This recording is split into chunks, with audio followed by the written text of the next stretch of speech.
할렐루야. 주님 감사합니다. 주님의 인자하심이 영원하십니다. 여러분, 우리의 이 고백 가운데에 주님께서 우리를 위해 친히 싸워주실 줄로 믿습니다.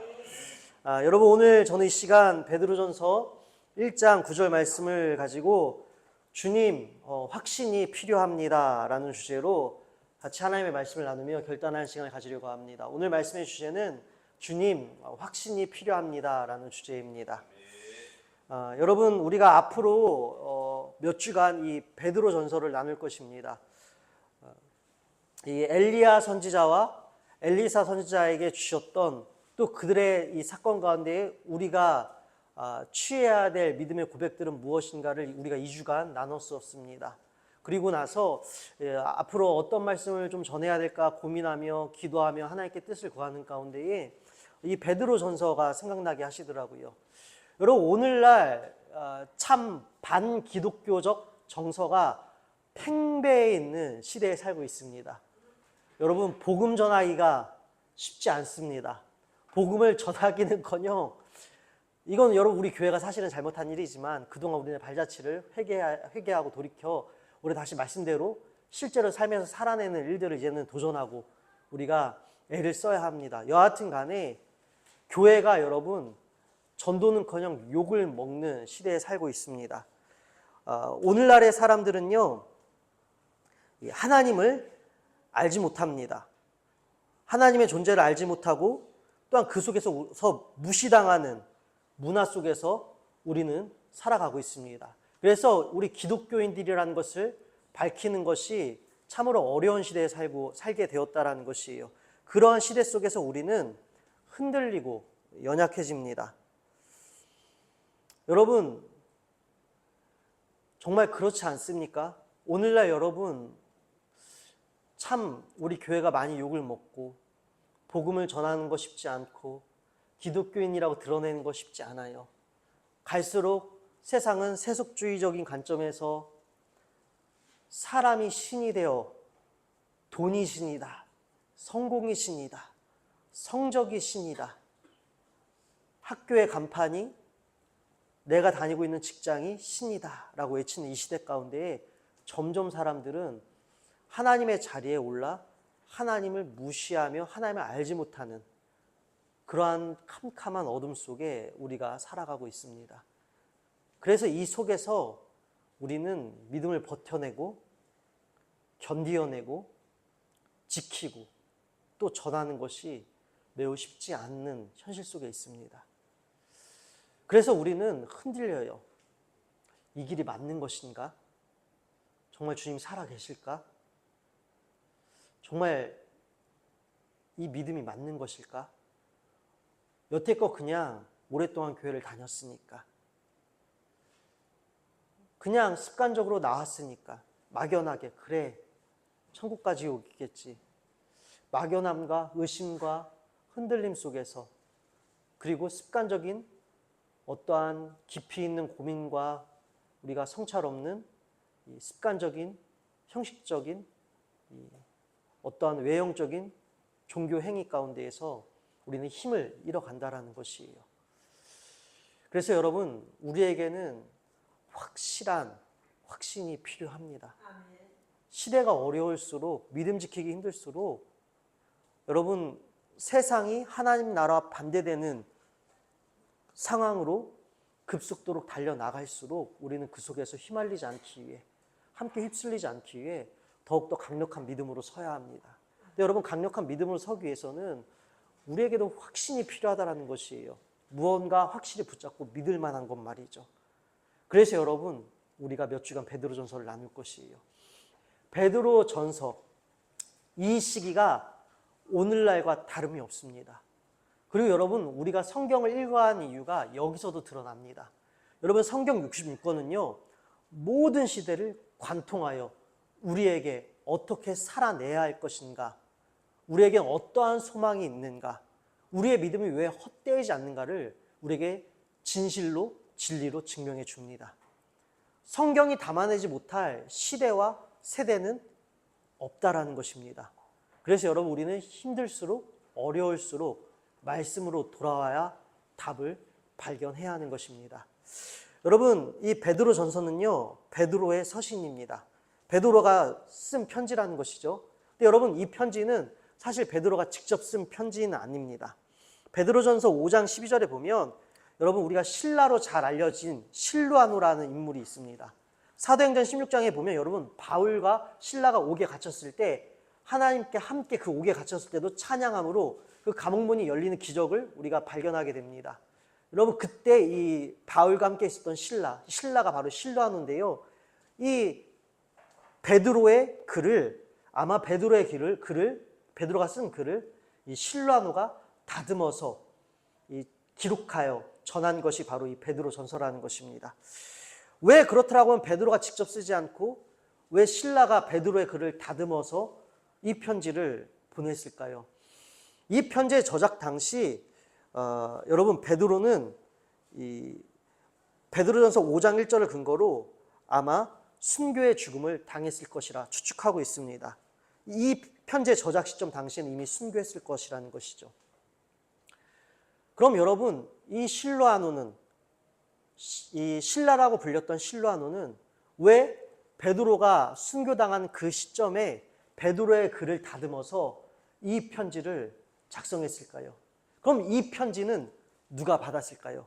여러분, 이 편지는요, 오늘날로 치면 이 튀르키예, 오늘날의 튀르키예에 속한 타우루스 산, 여러분 지금도 튀르키예에 가면 타우루스 산이라는 산이 있습니다. 그 타우루스 산 북쪽에 이 로마가 통치하던 5개의 주가 있었습니다. 이 본도, 갑바도기아, 길리기아, 아시아, 비두니아, 이 5개의 주가 있었고 이 5개 주에는 5개의 교회가 있었습니다. 베드로전서 1장 1절에도 나와 있어요. 예수 그리스도의 사도 베드로는 본도, 갈라디아, 갑바도기아, 아시아와 비두니아에 흩어진 나그네라고 표현하면서 이 편지의 수신자와 수신하는 지역과 교회들이 등장합니다. 그렇다면 여러분, 왜 신라는 이 베드로의 글을 다듬고 작성하여 이 5개의 지역에 보냈냐라는 것이죠. 여러분, 이 5개의 지역이, 그리고 이 5개의 지역을 넘어선 당시 로마가 다스리고 있던 그 시대가요, 오늘날과 매우 똑같았다라는 것입니다. 매우 똑같았다라는 표현이 부족할 정도로 일치했다고 해도 다름이 없습니다. 왜냐하면요, 로마인은 더 이상 기독교를 그들이 승인한 유대교의 한 분파로 생각하지 않았습니다. 이제 로마 사람들에게 기독교는 비밀리에 회합하면서 뭔가 이 작당하여 음모를 꾸미고 쿠데타를 일으킬 것 같은 그런 위협을 가진 요소들로 그들은 오해를 받았습니다. 뿐만 아니라 비밀리에 모여서 이 혐오스러운 의식을 행하는 기이한 작은 어떠한 종파로 그들은 기독교를 낙인 찍기 시작합니다. 왜냐하면 여러분, 예수님께서 이 승천하시기 직전 우리에게 성만찬을 제정해 주셨습니다. 그래서 예수님의 이 성만찬 제정을 따라 예수님을 기념하고 우리가 본받아 그 발자취를 따라가고 증거하며 예수님을 우리가 이 증거하기 위해서 우리는 빵과 포도주를 먹고 마시며 지금도 성만찬 예식을 지킵니다. 당시에 이들도 이랬다라는 것이에요. 빵과 포도주를 먹고 마시며 예수님의 피와 몸을 기념하는 성만찬 의식은 인육을 먹는다라는 풍문으로 변해버렸습니다. 성만찬 의식을 쟤네들 인육 먹는다라고 사람들이 그렇게 왜곡하여 조롱하고 받아들이기 시작했다는 것이에요. 그래서 인육을 먹는 잔인하고 비인격적인 집단으로 오해를 받았으며, 뿐만 아니라 우리가 입맞춤을 하면서 이 인사를 나누죠. 입맞춤을 하면서 영적인 자매끼리, 우리 교회 안에서 형제님 자매님이라고 하죠. 근데 우리가 이 영적인 형제 자매가 입맞춤하면서 인사를 나누는 것을 보고 영적인 의미 안에서 우리는 형제가 자매가 되었는데 그들은 근친상간한다라면서 이건 역시 여러분 왜곡하여 변질된 소문으로 만들어버립니다. 그래서 기독교인들은요, 인육을 먹는 비인간적인 집단, 근친상간하는 비윤리적인 집단으로 낙인 찍혔다는 것입니다. 그래서 로마 당국은요, 그리스도인들을 핍박하기 시작합니다. 그래서 이 로마 문화의 신들을 수용하고, 우리 그리스도인들은 오직 유일신 사상 아닙니까? 신은 우리 주 예수 그리스도 한 분밖에 없다. 한 분만 유일한 신이시다. 구원은 오직 주님에게만 있다. 이것이 우리의 믿음이죠. 근데 여러분, 로마에는 수많은 다양한 신들이 있습니다. 그래서 로마 사람들은요, 로마 당국은 그리스도인들에게 유일신을 버리고 로마 문화와 신들을 수용하고 이 메시아에 대한 혼란스러운 가르침으로 유대인을 자극하지 말라고 압력을 가했습니다. 왜요? 유대인들에게 발작 버튼은 예수님이었습니다. 그들이 예수님을 못 박아 죽였기 때문에. 그러니까 이 유대인들 부추겨서 이거 동요를 일으키지 말고 뿐만 아니라 너네들 로마의 문화와 이 신들을 너희들이 이제는 받아들여라. 여러분, 당시 로마는 엄청난 강력한 이 힘을 지니고 있었기 때문에 로마인의 요구를 거부한다는 것은 위협과 재산 몰수와 공격과 처형당하는 것을 의미합니다. 실제로 여러분, 그리스도인들은요, 로마 당국의 주장을 받아들이지 않아 그들은 헐뜯기고 보복을 당했으며 적으로 여겨져 목숨을 위협받는 박해까지 겪게 됩니다. 그래서 여러분, 그리스도인들은요, 네로 황제의 대핍박 바로 직전에 여러분 이 편지가 쓰였다라고 그 시점을 추정하는데, 그리고 나서 바로 네로 황제의 직접적인 기독교 대박해가 이어지고요. 이 네로 황제의 대박해뿐만 아니라 여러분, 크게는 이제 앞으로 이어질 네로 황제의 대박해뿐만 아니라 실제로 여러분 이웃하는 주민들, 그리스인과 로마인 이웃들의 적대와 괴롭힘에 이들은 직면해서 이런 핍박을 실질적으로 당했다라는 것입니다. 여러분, 오늘날과 똑같지 않습니까? 여러분, 오늘날 여러분 우리가 크게 기독교가 핍박을 당하고 있으며, 또한 우리가 뿐만 아니라 주변을 보십시다. 내 이웃, 내가 속한 직장, 내가 만나는 사업 파트너들, 내가 속한 학교 공동체 친구들, 여러분 어디에서나 하나님을 몰라요. 하나님을 무시해요. 교회와 예수님을 욕하는 시대입니다. 그래서 여러분, 우리는 가깝게는 내 주변으로부터, 그리고 또 여러분 앞으로 핍박은 계속 될 거라는 것이에요. 오늘날이나 이때나 다름없었다라는 것입니다. 그래서 여러분, 우리는 과연 이 시대의 사람들은 어떻게 믿음을 지켜냈는가, 이것들을 오늘 나누고자 하는 것이에요. 여러분, 이러한 연유로 신라도 베드로의 글을 다듬어서 이 5개의 지역에 편지를 보낸 것이었습니다. 왜요? 흔들렸을 것이에요. 우리처럼 믿음의 회의감이 들었을 것이고, 정말 이게 맞나? 의심이 들었을 것입니다. 그런 그들에게 확신을 주고 싶었습니다. 소망을 주고 싶었어요. 틀리지 않다. 우리만의 리그가 아니다. 저 로마 사람들이 말하는 그들만의 리그가 아니다. 그들만의 리그로, 우리만의 리그로 끝나는 것이 아니라 이것은 영원한 생명에 관한 싸움이고, 우리의 리그는 반드시 하나님께서 우리만의 이야기가 아니라 완전한 진리로 드러내어 주실 것이다. 그러니 끝까지 믿음을 포기하지 말아라. 끝까지 어떠한 상황에도 주님을 포기하지 말아라. 확신을 가지고 소망을 부여잡고 예수님 끝까지 뜨겁게 사랑하라. 그 마음을 담아 지금 이 편지를 썼다라는 것이에요. 여러분, 오늘 우리에게도 이 확신이 심겨지길 원합니다. 여러분, 특별히 베드로는 어떠한 인물입니까? 베드로는요, 여러분,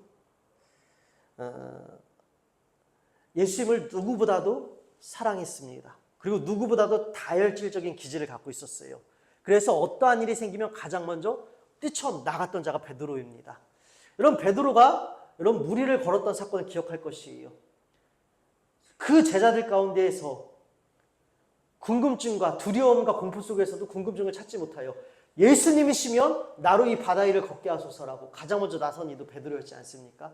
그렇게 누구보다 앞장섰던 뜨거웠던 행동대장 베드로, 그리고 누구보다도 뜨겁게 예수님을 사랑했던 베드로. 그래서 모든 제자들이 다 예수님 버리고 떠날지라도 예수님 십자가에 달리실 때까지 나는 예수님 떠나지 아니할 것이고, 예수님이 죽는 자리에서 나도 죽겠다라고 그렇게 결심했던 베드로. 그렇게 예수님을 누구보다 뜨겁게 사랑하고 뜨겁게 가장 먼저 행동했던 베드로지만, 누구보다도 그만큼 사랑했기에 누구보다도 스스로에게, 다른 누구가 아니라 스스로가 스스로를 참담하게 여기는 무너짐을 겪었던 자가 베드로이기도 합니다. 왜요? 베드로는 성경에 기록된 대로 예수님을 3번이나 닭이 2번을 기존 부인했던 자기도 해요. 그랬던 그를 예수님께서 다시 불러주셔서 오늘 우리 찬양팀 특송 참으로 은혜로웠고, 어떻게 오늘 설교에 등장한 인물과 맞았을까 할 정도로 참 감사했는데요. 네가 나를 사랑하느냐. 예수님의 3번의 질문 가운데 다시 소명을 받고 그는 십자가에 거꾸로 매달려 순교당하는 자리까지 나아갑니다. 여러분, 그런 베드로가 우리에게 전해주는 글이라면, 그러한 베드로가 우리에게 전해주는 말씀이라면 우리 확신을 가질 수 있지 않을까요? 누구보다도 인생에서 쓴맛 단맛 다 보았던 자였고요. 믿음에 있어서도 쓴맛 단맛 다 보았던 자예요. 믿음에 있어서건 인생의 경험에 있어서건 우리가 감히 닿을 수 없는 모든 승리와 뜨거움과 무너짐과 최악을 다 겪었던 자가 베드로예요. 이 모든 것을 다 겪은 자가 우리에게 지금 전해주고 있는 확신의 말씀이 오늘 우리에게 지금 전달되고 있다는 것입니다. 특별히 여러분, 베드로의 원래 이름은 시몬이었습니다. 그러나 예수님께서 그가 예수님을 영접한 뒤에 예수님께서 그의 이름을 게바라고 바꿔주십니다. 그의 정체성을 바꿔주시는 것이죠. 게바는 여러분 아람어로 반석이라는 뜻을 갖고 있으며, 이 게바라는 단어는 후에 헬라어로 번역되어지면서 페트로스, 우리가 익히 알고 있는 베드로로 이제는 불려지게 됩니다. 그래서 여러분, 베드로의 이름의 뜻은 반석이에요. 반석은 여러분 무엇입니까? 바위. 흔들리지 않는 바위라는 것입니다. 지금 흔들리지 않는 바위가 인생에 있어서건 믿음에 있어서건 모든 풍파 가운데에 모든 풍파를 다 겪고 난 뒤에 오직 예수 그리스도 한 분 붙잡으면 주님으로 인하여 결단코 흔들리지 않는다. 말씀 위에 서 있으면, 주님 위에 서 있으면 우리 흔들리지 않고 우리 승리할 수 있다. 여러분, 이것을 경험한 흔들리지 않는 바위가 흔들리는 이들에게 오늘 전해주고 있는 이 소리를 우리가 들으십시다.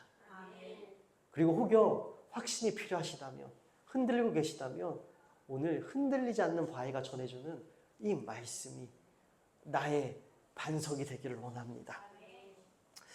여러분, 우리가 베드로전서 우리가 1장 1절 2절 한번 읽어보도록 하겠습니다.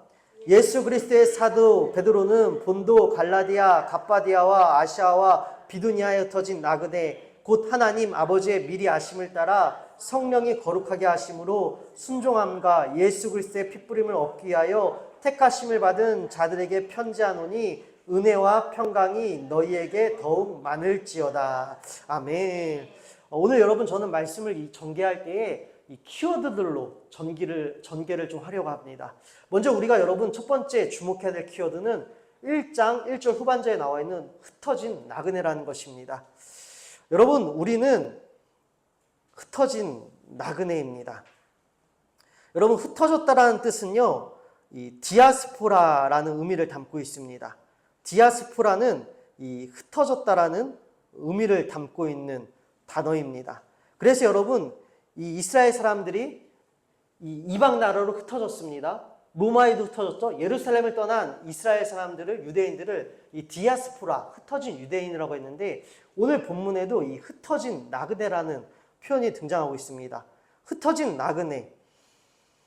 여러분, 이 단어는요, 당시에 이해되었던 예루살렘 밖에 사는 유대인들을 포함하는 것, 그 이상의 의미를 담고 있습니다. 이 단어는 이 베드로 서신에서 천국을 떠나 사는 모든 믿는 자들을 은유적으로 일컫는 말로 사용되어집니다. 다시 말씀드려서 지금 흩어진 나그네는요, 지금 유대인뿐만 아니라 이스라엘을 벗어난 유대인들뿐만 아니라 오늘 우리에게도 해당된다는 것이에요. 여러분, 오늘 우리가 기억해야 될 것이 무엇이냐면요, 우리는 흩어진 나그네들이라는 것입니다. 여러분, 우리는 흩어진 나그네입니다. 우리의 여러분 정체성을 기억해야 하는 것이에요. 여러분, 우리의 종착지는요, 우리의 결말은요, 이 땅이 아님을 여러분 반드시 기억하십시오. 여러분, 우리의 정체성은 나그네라는 것입니다. 이 땅에서 끝장 보는 것이 우리의 정체성이 아니라는 것이에요. 여러분, 정체성을 다시 확인해야지 우리는 흔들리지 않게 됩니다. 다시 확신을 가지고 앞으로 나아갈 수 있게 됩니다. 여러분, 나그네는 어떠한 자들입니까? 나그네는 자기 고장을 떠나 다른 곳에 잠시 머물거나 떠도는 사람을 의미합니다. 자기 고장을 떠나 다른 곳에 잠시 머물거나 떠도는 사람. 우리의 정체성은 나그네라는 것이에요. 이 정체성, 이 세상은 우리가 잠시 머무는 곳이구나. 우리는 이 세상에 잠시 머물다가 하나님 나라 가겠구나. 내가 돌아갈 고향은 저 하나님 나라구나. 내가 만나야 될 분은 하나님이구나. 여러분, 이 정체성을 분명히 하자라는 것입니다. 정체성을 분명히 할 때 흔들리지 않게 되는 것이에요. 정체성을 분명히 할 때 여러분 확신을 가지게 되는 것입니다. 지금 여러분 베드로도 그래서 우리에게 이것을 전해주고 있는 것입니다. 너희들이 정체성을 분명히 하라는 것입니다. 지금이 다가 아니라는 것입니다. 지금이 전부가 아니라는 것이에요. 여러분, 이 땅에서 끝장 보려고 하지 마십시오. 이 땅에서 결말을 여러분 다 보려고 하지 마십시오. 이 땅의 결말이 여러분 우리가 원하지 않는 결말을 우리가 받을 수도 있다는 것이에요. 이 땅의 결말이요 여러분 우리가 원치 않는 모습으로 펼쳐질 수도 있다는 것입니다. 우리가 원하는 것 하나도 이루어지지 않을 수도 있어요. 그러나 여러분 그것이 다가 아니라는 것입니다. 만약 우리가 이 땅의 삶이 전부라고 생각한다면 여러분 우리는 흔들릴 것입니다. 나그네의 여정, 나그네의 힘을 인식하지 못한다면 우리는 주님 떠나게 될 것이에요. 주님을 믿지 못하게 될 것입니다. 신뢰하지 못하게 될 것이에요. 말씀으로부터 돌아설 것입니다. 여러분, 우리는 나그네예요. 나그네의 힘을 기억하십시오. 특별히 여러분, 나그네에게도 도착할 여정이, 도착할 목적지는 분명히 있다는 것입니다. 오늘 이 1장 여러분 1절에서 세 번역의 번역을 제가 읽어드리도록 하겠습니다. 흩어져서 사는 나그네인들이 택하심을 입은 이들에게 이 편지를 씁니다. 여러분 택하심을 입은 이들, 택하심을 입은 나그네. 여러분 이 택하심을 입은 이들, 택하심을 입은 나그네라는 이 단어는요 매우 중요한 의미를 가지고 있습니다. 매우 중요한 연결고리를 가지고 있습니다. 여러분 택하심을 입은 나그네, 택하심을 입은 이들이라는 이 단어는요 아브라함과 이스라엘에 대한 구약의 표현입니다. 즉 아브라함과 이스라엘에 대한 구약의 표현이 택하심을 입은 나그네, 택하심을 입은 이들이라고 표현할 때 아브라함과 이스라엘을 두고 표현했다는 것입니다. 왜 베드로는 구약의 표현을 가져다가 지금 여기서 사용했을까요? 바로 연결고리가 있다는 것입니다. 여러분 하나님께서 아브라함에게 주신 약속이 무엇이죠? 너는 내게 보여줄 약속의 땅으로 가라. 아브라함도 나그네 인생을 살았습니다. 하나님의 말씀을 믿고 내가 지금 살 이곳은 내가 지금까지 75년 평생 내가 지금까지 읽어놓은 이 터전이 나의 종착지가 아니라 한 번도 보지 못했지만 내가 한 번도 듣지도 못했지만 하나님께서 인도하시는 그 약속의 땅이 내 정착지임을 알아. 그도 나그네 인생을 살았고 여러분 그 나그네 인생 가운데에 그가 도착했습니까? 안 했습니까? 도착했습니다. 뿐만 아니라 여러분 출애굽 여정을 보십시다.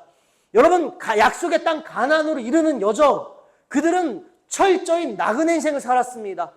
이집트에서 노예 생활을 하였습니다. 노예 생활 가운데 해방하였습니다. 하나님께서 자유를 주셨습니다. 그리고 여러분 광야 40년 길을 겪게 하셨죠. 그 여정 가운데 여러분 그들은 철저히 나그네였고 외로웠고 힘들었고 흔들렸고 넘어지기도 하고 의심도 하였지만 누가 여러분 약속의 땅에 이르게 하셨습니까?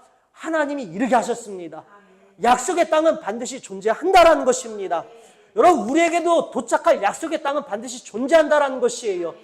그저 나그네로 떠돌다가 끝나는 것이 아니라는 것입니다. 여러분 그럼 얼마나 비참합니까? 이 땅에서 그래요 주님 나 나그네임을 압니다. 그래서 하나님 내가 이 땅에 내 눈앞에 보여지는 결말 내 눈앞에 펼쳐지는 결말들이 내가 원하는 것 내가 원하는 것들이 지어지지 않을지라도 실망하지 않겠습니다. 그런데 그냥 떠돌다가 끝나면 여러분 얼마나 비참합니까? 그냥 헤매다가 끝나면 얼마나 여러분 비참합니까?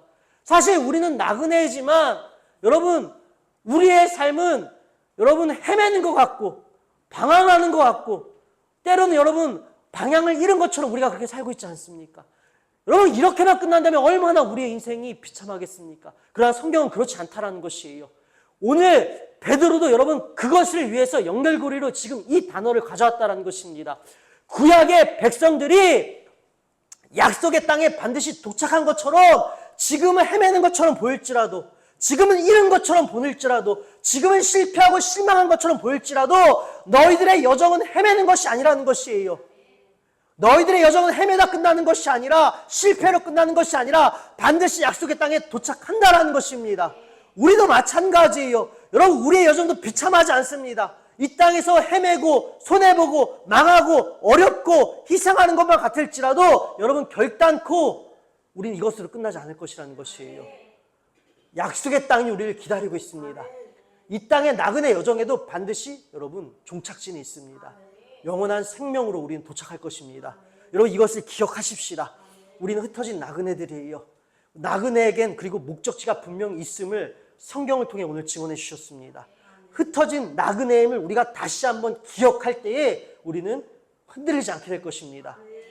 여러분, 우리는 응답받지 못하고 기도한 것과 반대되는 실망스러운 상황들 우리 앞에 펼쳐지면 여러분, 우리 흔들리잖아요. 확신이 사라지잖아요. 그럴 때마다 여러분, 이 흩어진 나그네를 기억하십시오. 아, 그래, 이 땅에서 못 얻을 수도 있어. 괜찮아. 나는 이 땅에서 끝장 보는 사람이 아니니까. 나는 이 땅에서 결말을 얻는 사람이 아니니까. 내 삶은 이 땅에서 맞춰지는 것이 아니니까. 여기는 지나가는 곳이고 내가 도착할 곳은 영원한 생명이니까. 흩어진 나그네임을 기억하신다면 다시금 우리는 힘을 내서 믿음의 여정을 이어나갈 것입니다. 뿐만 아니라 여러분, 우리가 이 3절 말씀 한번 읽어보도록 하겠습니다. 우리 주 예수 그리스도의 아버지 하나님을 찬송하리로다. 그의 많으신 긍휼대로 예수 그리스도를 죽은 자 가운데에서 부활하게 하심으로 말미암아 우리를 거듭나게 하사 산 소망이 있게 하시며 썩지 않고 더럽지 않고 쇠하지 아니하는 유업을 있게 하시나니 곧 너희를 위하여 하늘에 간직하신 것이라. 아멘. 여러분, 두 번째 키워드는 산 소망이 우리에게 있다는 것입니다. 두 번째 키워드는 산 소망이에요. 살아계신 소망이라고도 우리가 말할 수 있을 것입니다. 우리 주 예수 그리스도 아버지 하나님을 찬송하리로다. 그의 많으신 긍휼대로 예수 그리스도를 죽은 자 가운데서 부활하게 하심으로 말미암아 우리를 거듭나게 하사 산 소망이 있게 하시며. 여러분, 거듭난다라는 것이 무엇입니까? 새롭게 태어났다라는 것입니다. 그래서 세 번역은 이렇게 말씀하고 있습니다. 우리 주 예수 그리스도의 하나님 아버지께 찬양을 드립시다. 하나님께서는 그 크신 자비로 우리를 새로 태어나게 하셨습니다. 그리하여 그는 죽은 사람들 가운데서 예수 그리스도가 부활하심으로 말미암아 우리로 하여금 산 소망을 갖게 해주셨으며 썩지 않고 더러워지지 않고 나이가 없어지지 않는 유산을 물려받게 하셨습니다. 이 유산은 여러분을 위하여 하늘에 간직되어 있습니다. 아멘. 사랑하는 여러분, 예수 그리스도 안에서 우리가 새롭게 태어났다는 것입니다. 이것이 여러분 십자가의 의미인 것이고 침례의 의미인 것입니다. 여러분, 우리가 다가오는 여름 수련회 침례식을 지금 준비하고 있습니다. 침례는 우리가 새롭게 태어나는 시간이에요. 여러분, 왜 새롭게 태어난 것이 왜 중요한지 아십니까? 로마서에 우리가 6장에 기록되어 있는 것처럼 여러분, 우리는 본질상 진노의 자녀였기 때문에 죄와 대항할 수도 없었고 하나님을 찾을 수도 없는 존재였습니다. 그런데 우리 예수님께서 이러한 죄된 나를 어떻게 하셨다라고요? 죽여주셨다라는 것입니다. 끝내주셨다라는 것이에요. 나의 노예, 죽음의 노예를 끝내주셨다라는 것입니다. 하나님을 찾지 못하여 죄의 지배에 굴복할 수밖에 없었던 모든 실패와 무력들을 십자가에서 다 끝내주셔서 이제는 우리가 저 원수마귀 사단과 죄의 지배에 대항하여 지배받지 않고 승리할 수 있는 생명의 길을 예수 그리스도의 자녀, 예수 그리스도의 이름으로 우리가 돌파하고 부딪히고 승리할 수 있는 그 길을, 승리의 새로운 가능성을 살 길을 열어주셨다라는 것입니다. 그래서 여러분, 우리는 새롭게 태어났다라는 것입니다. 죽을 생명이 아니라 영원한 생명을 가지게 되었다라는 것이에요. 오늘도 지금 그 말씀을 하고 있는 것이에요. 우리를 새롭게 태어나게 하셨다라는 것입니다. 그리하여 그는 죽은 사람들 가운데서 예수 그리스도가 부활하심으로 말미암아 우리로 하여금 산소망을 갖게 해주셨으며, 예수님이 부활하심으로 말미암아 우리에게 산소망을 주셨다는 것은 무슨 말씀입니까? 예수님의 생명이 내 것이 되었다라는 것입니다. 내 안에 예수의 생명이 있다라는 것이에요. 우리 예수님 여러분 십자가에서 끝내셨습니까? 십자가로만 끝나셨습니까? 십자가에서 죽음으로서만 끝나셨습니까? 아니요. 죽음 뒤에 부활하셨습니다. 다시 살아나셨습니다. 여러분, 그 예수님의 생명이 내 것이 되었다라는 것입니다.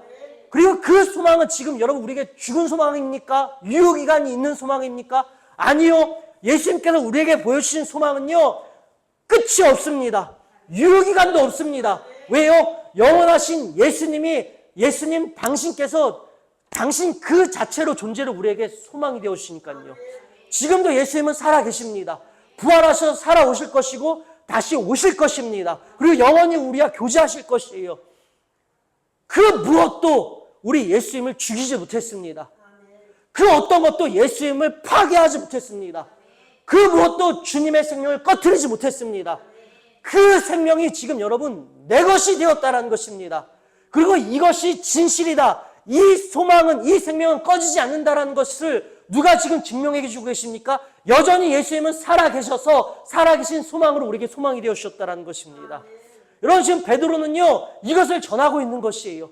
신라를 통하여 지금 이것을 전하고 있는 것입니다. 여러분, 그 당시에 살고 있는 이들이 얼마나 소망이 꺼졌겠습니까?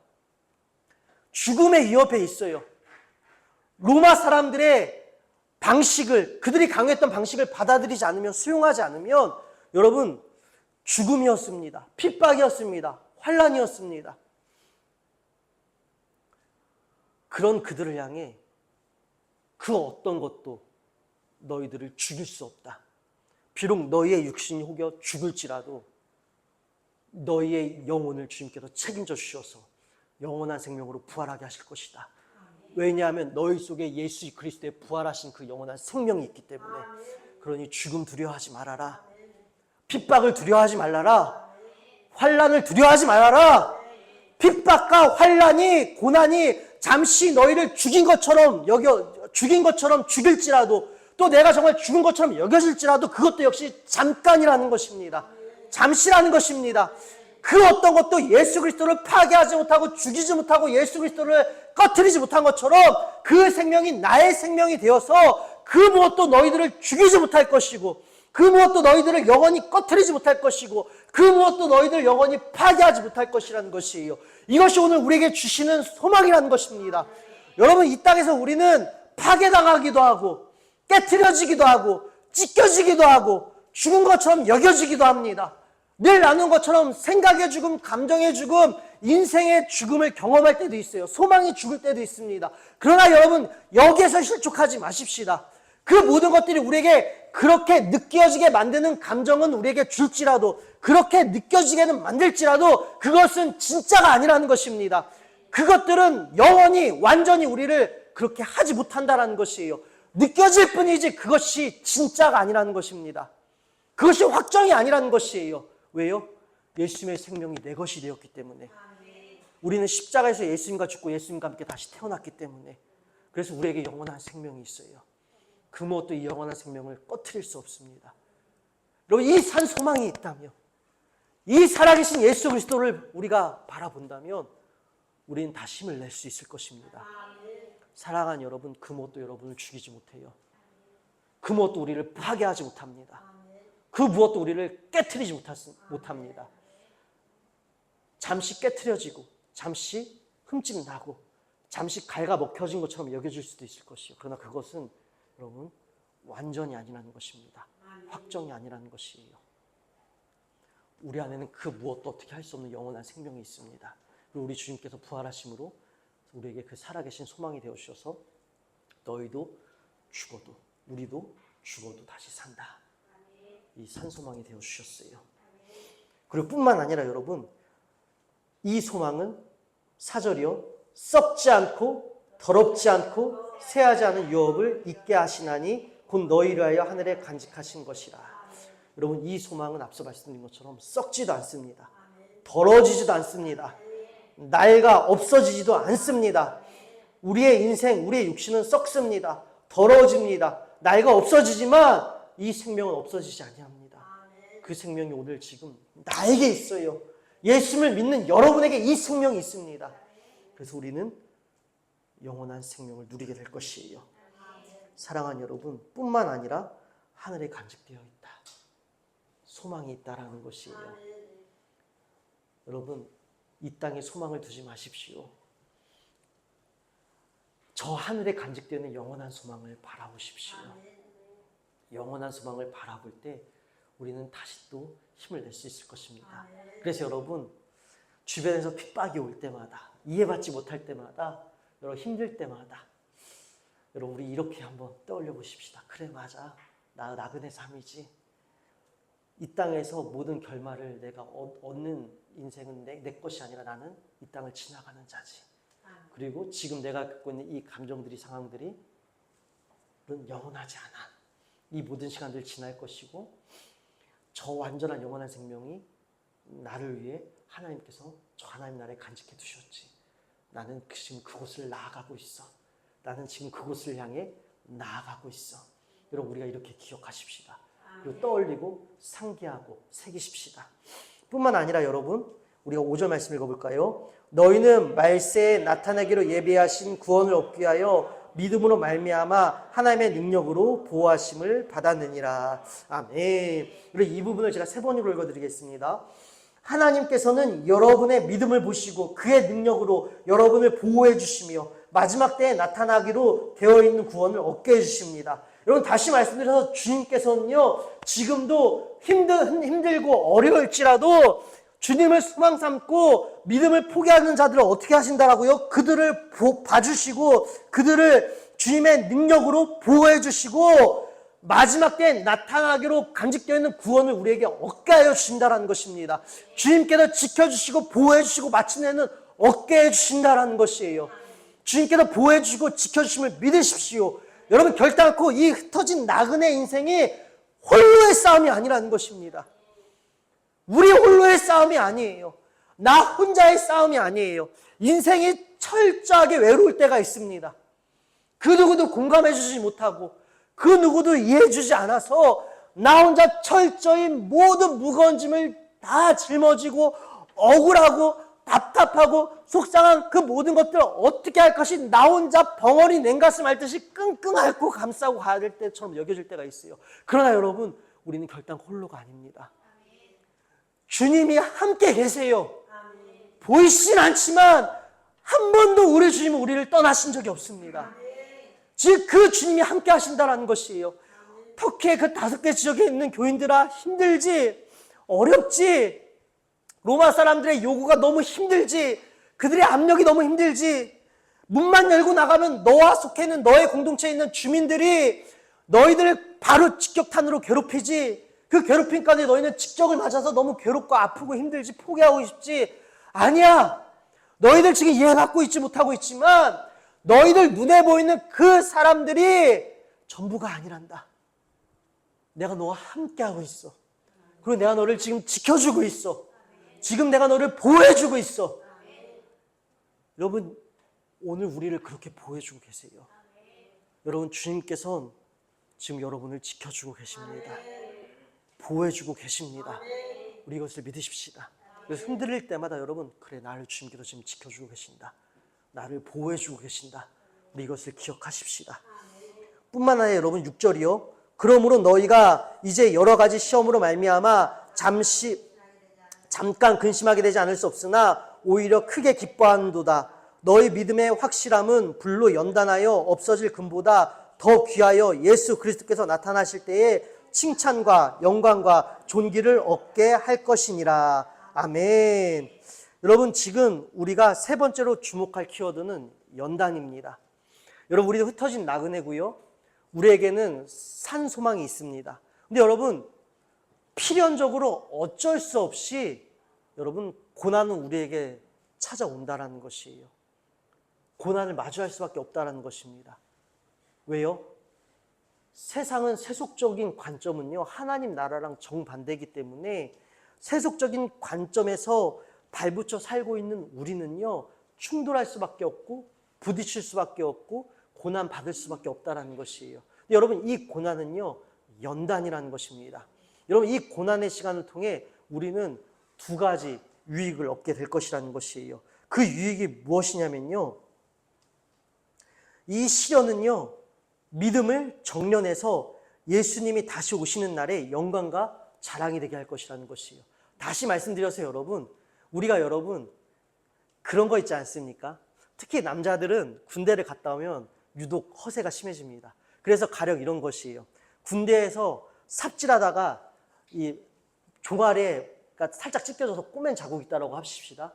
그러면 여러분, 남자들은요, 전역하고 세상에 나와서, 사회에 나와서 이렇게 자랑을 합니다.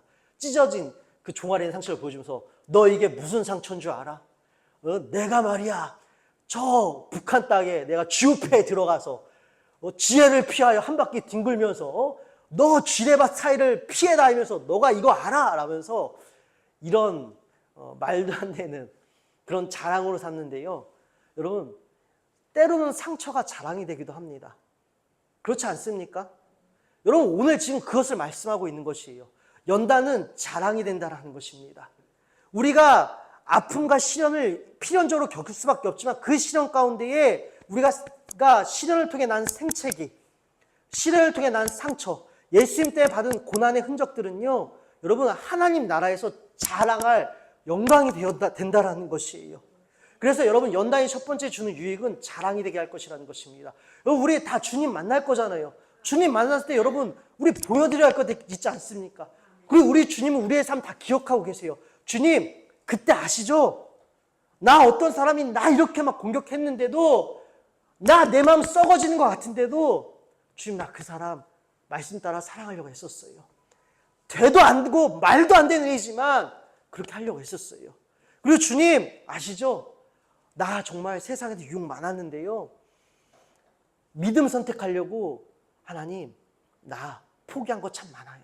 그 포기하면서 내 쓰렸던 가슴 아시죠? 여러분 그 쓰렸던 순간이 주님 만나는 그날 주님께 자랑할 영광이 된다는 것입니다. 그래서 여러분 연단의 시간을 마냥 괴로워하지 마십시다. 사실 연단은 괴롭고 아프고 쓰라려요. 목사인 저조차도요 여러분 연단의 시간은 참 힘들어요. 그래서 빨리 끝났으면 좋겠습니다. 하나님 도대체 나에게 왜 이 시련을 주십니까? 하나님 나에게 도대체 이 아픔을 주십니까? 저도 견디기 어렵습니다. 그런데 여러분 우리가 그 아픔에만 집중한다면 그 쓰라림에만 집중한다면 여러분 우리는 그 쓰라림과 아픔 속에서 고통 속에 끝날 것입니다. 그때 기억하자라고요. 이 아픔과 이 쓰라림이 내게 연단이 되어서 훈련이 되어서 주님 만나는 그날 내가 주님께 자랑할 흔적이 되리라. 영광이 되리라. 여러분 연단은 고난의 시간은 여러분 불을 통과하고 물을 통과하는 것 같은 그 시간은 매우 쓰려서 아프겠지만 사실 여러분 그 시간을 지나간다는 것이 참 어렵겠지만 그래도 여러분 우리에게 이 시간이 주님께 자랑할 수 있는 영광이 되어진다면 영광의 흔적이 새겨진다고 생각한다면 그래도 우리가 다는 아니겠지만 조금이라도 그래도 힘을 내서 그래도 좀 우리가 이겨내려고 애를 쓰며 나갈 수 있지 않겠습니까? 사랑하는 여러분 시련은 믿음을 정련해서 예수님이 다시 오시는 날에 영광과 자랑이 되게 할 것입니다.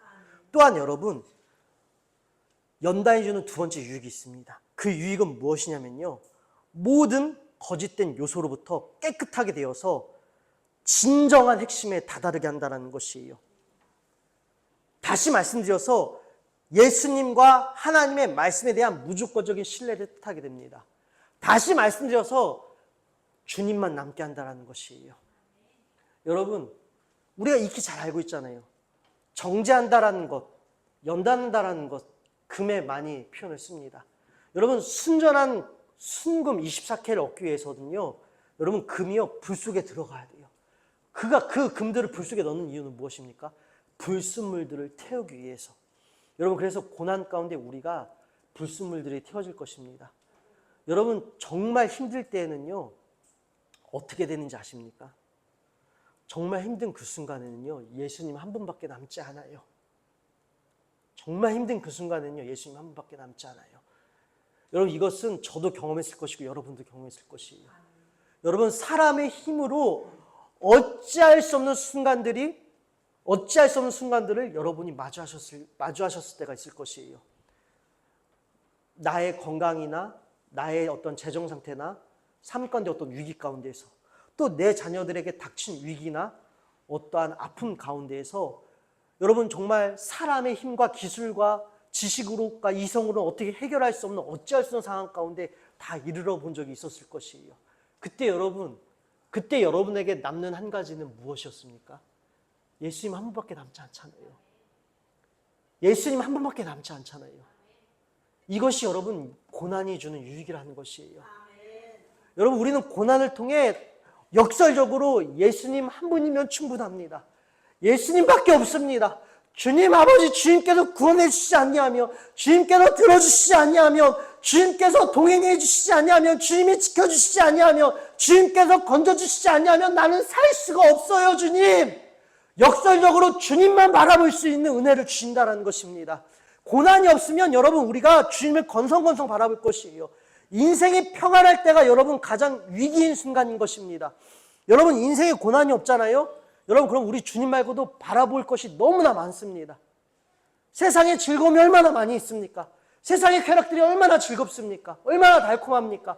세상에서 말하는 성공과 돈에 대한 유혹과 그리고 성공에 대한 어떠한 여러분 속삭임들이 얼마나 달콤합니까? 여러분, 고난이 없다면 우리는 주님 외에 다른 것들 많이 바라볼 것이에요.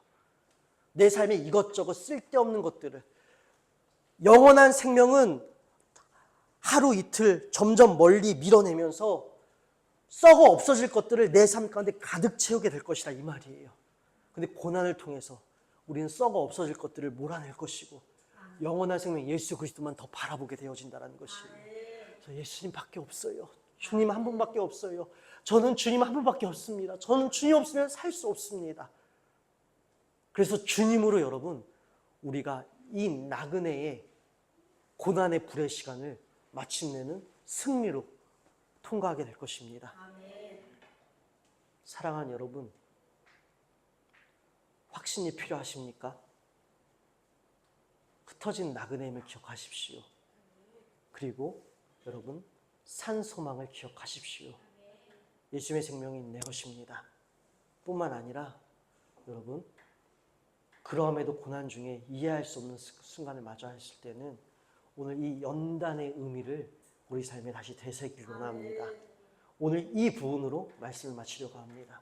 제가 지금까지 여러분에게 전했던, 우리가 나눴던, 우리가 흩어진 나그네라는 상징, 예수님의 영원하신 생명이 내 것이 되어서 그 무엇도 우리를 파괴할 수 없고, 그 무엇도 우리를 죽일 수 없고, 그 무엇도 우리를 깨트릴 수 없고 찢을 수 없는 단편적일 뿐, 유한할 뿐 영원한 생명으로 우리는 결코 죽지 않고 파괴되지도 않을 영원한 생명이 우리 안에 있음을 우리는 여러분 오늘 새겼습니다.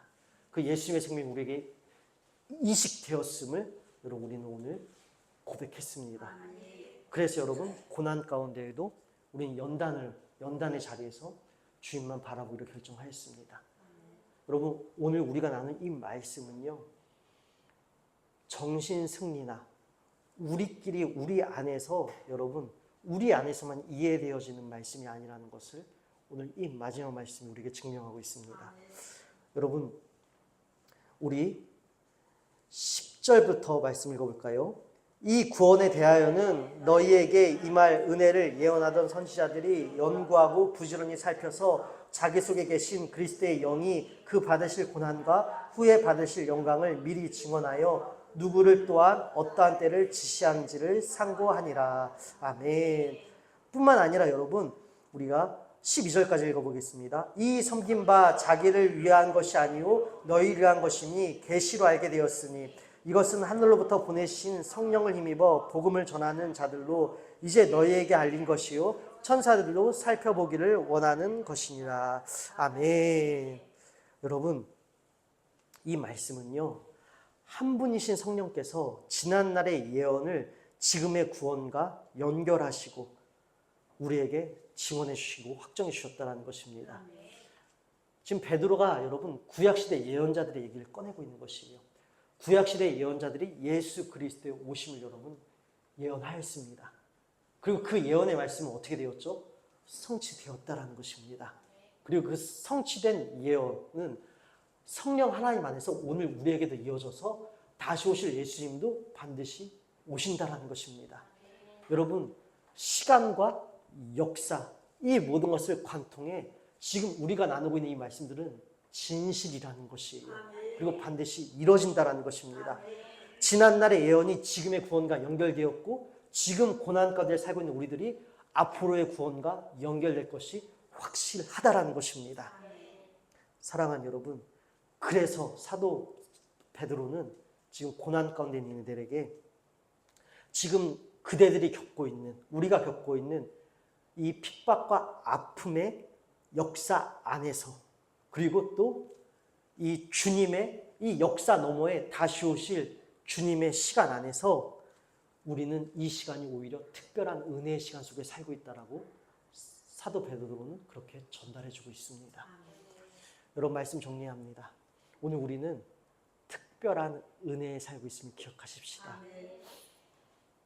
우리의 눈으로 볼 때는 지금 이 시간들이 아픔의 시간이고 혼란과 혼돈의 시간이 여러분 우리에게 닥칠 때도 있을 것이에요. 그러나 그때 여러분 아플 때 힘들 때 회의감이 들 때 여러분 우리가 흩어진 나그네임을 기억한다면 살아계신 소망, 산소망이 여전히 우리 안에 살아계시고 그 영원한 생명이 우리에게 이식되었음을 기억한다면 연단을 통해 우리는 주님께 자랑할 것이고 주님 한 분만 남게 될 것을 확신한다면 여러분 이 시간들이 우리에게는 오히려 특별한 은혜의 시간이 될 것입니다. 그래서 저는 이 땅에서 발붙여 사는 우리의 시간이 회의감과 의심과 흔들림의 연속성에 있는 것이 아니라 특별한 은혜로 우리가 이 땅의 시간들도 지나가길 원합니다. 주님 그래요. 내게 주신 모든 것들이 특별한 은혜의 시간입니다. 이 특별한 은혜 속에서 우리는 주님을 바라보고 있고 구약을 넘어 신약 그리고 다시 오실 주님의 그날까지 우리는 늘 주님의 구원과 연결되어져 있음을 믿습니다. 그래서 오늘도 나는 특별한 은혜 속에 있습니다. 주님께서 나를 구별해 주셔서 썩어 없어질 유한함 가운데에서 영원한 생명의 길로 나를 나아가게 하실 줄 믿습니다. 우리는 이러한 특별한 오늘 은혜에 살고 있습니다. 확신이 필요하십니까? 오늘 주님께서 우리에게 확신을 주셨습니다. 그러게 다시 흔들리는 시선을 주님께로 고정하고 지친 손과 발에 힘을 더하여 주님께로 힘차게 전진하시는 저와 여러분이 되시기를 주님의 이름으로 축원합니다. 우리의 믿음의 목표는 우리의 영혼의 구원을 받는 것입니다. 그리고 새 번역에 증언하는 바 오늘도 우리는 주님을 사랑한다면 믿음의 영혼의 구원을 받고 있는 중입니다. 사랑하는 여러분, 그러하게 이 땅의 시간이 주님 앞에서 특별한 은혜의 시간이었습니다. 고백되어지는 그날까지 우리 이 나그네의 여정을 포기하지 마십시다. 주님이 함께 계시고 지켜주십니다. 그러하게 사랑하는 그대들이여 우리 한 주간 펼쳐진 삶 가운데에 나그네로서 힘차게 하나님 나라를 향해 전진하십시다. 기도하겠습니다. 하나님 아버지 감사합니다. 하나님 도와주세요. 이 땅의 시간들이 특별한 은혜의 시간으로 여겨질 수 있도록 날마다 흩어진 나그네임을 잊지 않게 하시고 주 예수 그리스도의 그 산소망이 우리 가운데 늘 살아있게 성령의 불과 바람을 불어넣어 주시고 연단의 고난 가운데에는 이 고난이 연단임을 기억하게 하여 주시옵소서. 그리고 이 시간들이 결코 헛되거나 우리들만의 이야기가 아니라 반드시 진실로 드러나는 날이 올 것임을 확신함으로 또 역시 나아가는 우리가 되게 하여 주시옵소서. 모든 것에 감사하며 사랑이 많으신 우리 주 예수 그리스도의 이름으로 기도드립니다. 아멘.